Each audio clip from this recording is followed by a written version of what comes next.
Hey guys, it's Damaged, and today I'm showing you the $500 gaming budget PC build that I have in my room. I hope you guys enjoy.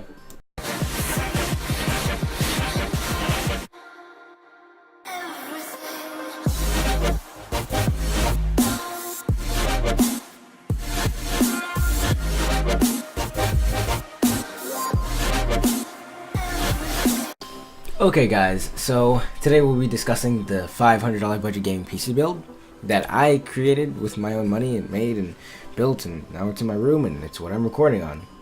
So we're going to start out with the case, the power supply, the memory, the RAM, and then the graphics card, and then the processor.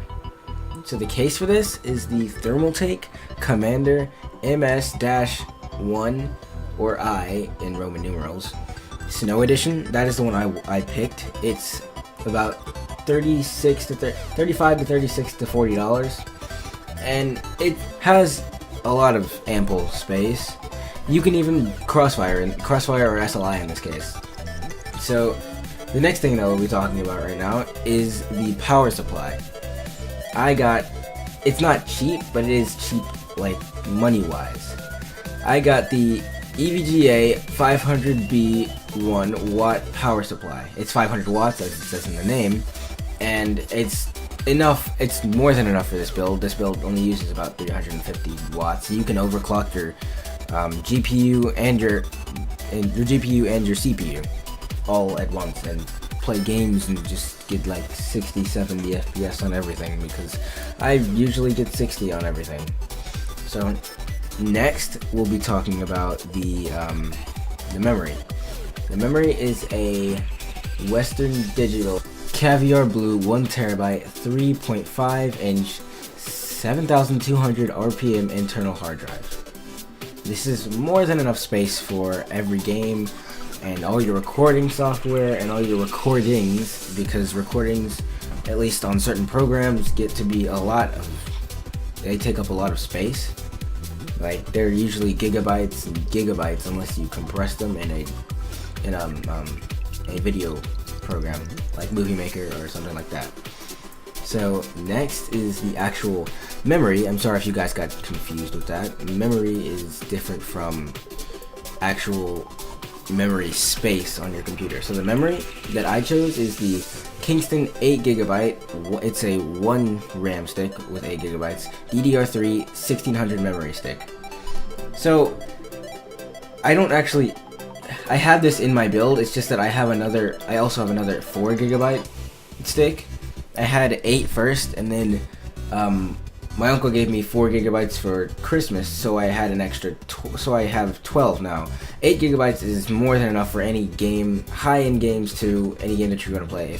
If the game you're playing needs more than 8GB, then there's something you shouldn't be playing the game unless you have like way more high-end gear and hardware than what I'm listing right now. So next, we'll be listing the graphics card, which is the MSI R9 Radeon 280. So this card is the best R9 280 card on the market right now. It really is. And well, people debate about it. It's either the Gigabyte or the MSI one, but I'd say the MSI, it has more overclocking ability. I overclocked mine to... I don't recommend this either. I don't recommend doing this, because I'm an idiot. At least when it comes to this stuff. I like testing and going to limits, and So I overclocked it to 1,500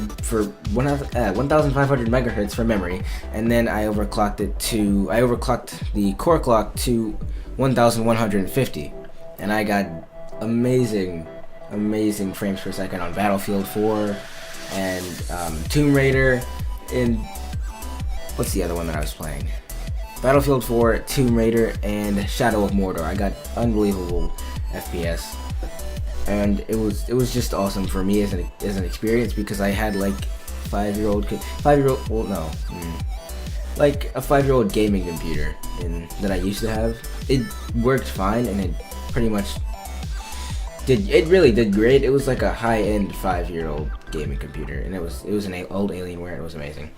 So anyway, next is the The CPU, which is I chose the AMD FX 63000, 3.5 gigahertz, is more than enough. You can overclock that to, well, probably only 4. I don't overclock it on the stock cooler. I have the stock cooler because I didn't want to waste more money on a aftermarket cooler, because I haven't done really any major overclocking on this thing.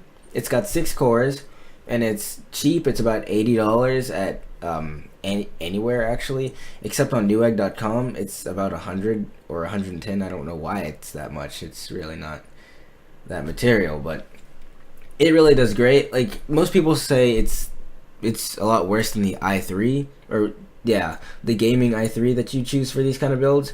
I'd say it's better because it has 6 processors, and if you're doing YouTube, you want to always condense your videos, and that would take a lot longer with 2 processors, which is the duo core with the i3, than 6 with the hexa core with the AMD FX 63000. Also, I forgot this part of the build, but I also, for the motherboard is the last one. I chose a Gigabyte GA78 LMT USB 3 Micro ATX AM3 motherboard. This motherboard is a cheap motherboard. It's about $44.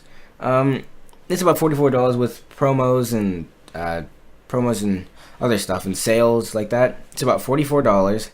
I got it in a bundle, and it was some pretty crazy stuff. So it was some pretty crazy stuff. It does everything you want it to do. It overclocks like a champ for a $40 build thing in it, and it's just really cool to have all this. Except it doesn't have 2 PCI 16 slots, so it doesn't take Crossfire or SLI, and that's probably the only thing that I would have to do, or I need to change.